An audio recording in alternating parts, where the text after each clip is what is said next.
étape du Tour de France femmes. Avec Zwift, la Movistar autour d'Annemiek van Vleuten, mais aussi de Liane Lippert, vainqueur de la deuxième étape. Alors que le team SD Worx peut toujours compter sur Lotte Kopecky, qui porte le maillot jaune et qui est candidate aujourd'hui peut-être à la victoire d'étape, à moins que sa coéquipière et très rapide Lorena Wiebes puisse à son tour lever les bras. Une étape relativement difficile avec 5 côtes répertoriées, majoritairement en 4e catégorie, si ce n'est la première, la côte du Pérou en 3e catégorie, un sprint intermédiaire à une vingtaine de kilomètres de l'arrivée.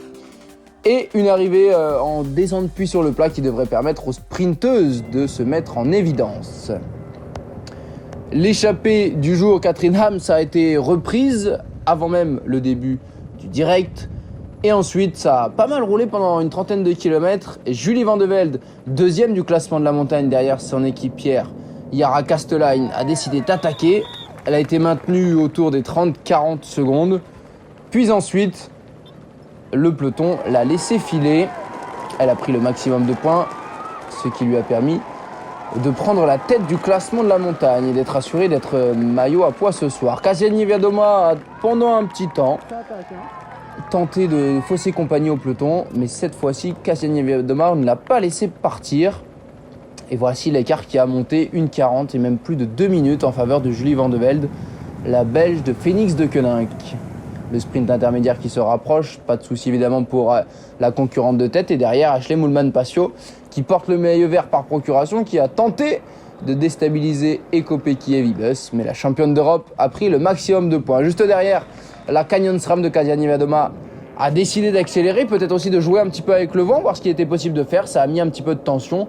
Tout le monde s'est énervé, mais finalement, pas de grande manœuvre à signaler. L'écart qui est descendu 1 minute à 18 km de l'arrivée.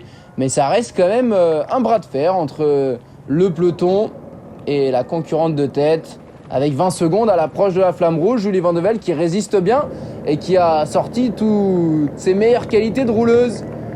Mais à 700 mètres de l'arrivée, alors que la Lidl Trek se met en position pour le sprint, Julie Van de Velde est sur le point d'être reprise et c'est bien les sprinteuses qui vont se jouer la victoire avec Lotte Kopecky, tous deux jaunes vêtus, qui lance le sprint pour Lorena Wiebes qui va déboîter la championne d'Europe face à Marianne Vos de l'autre côté de la route. Vos ou Wiebes, la victoire sera néerlandaise et elle sera probablement pour Lorena Wiebes qui garde un bon vélo d'avance sur Marianne Vos.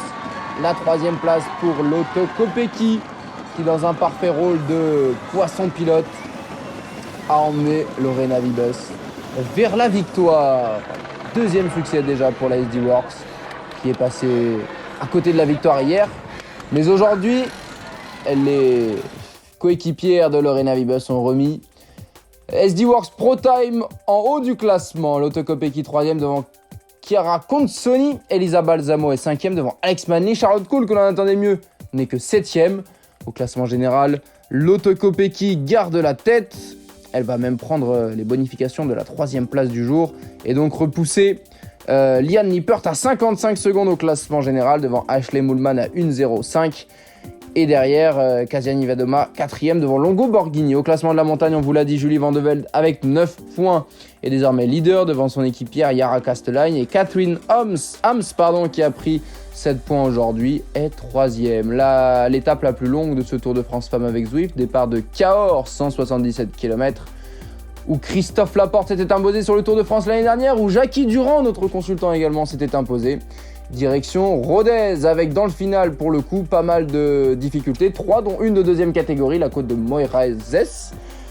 Et le sprint intermédiaire, le sprint bonus surtout, qui va rapporter des secondes de bonification au classement général, qui va sans doute mettre encore un petit peu de rythme dans les 30-40 derniers kilomètres. Ce sera à suivre dès 15h sur les antennes d'Eurosport et de GCN avec les rois de la pédale.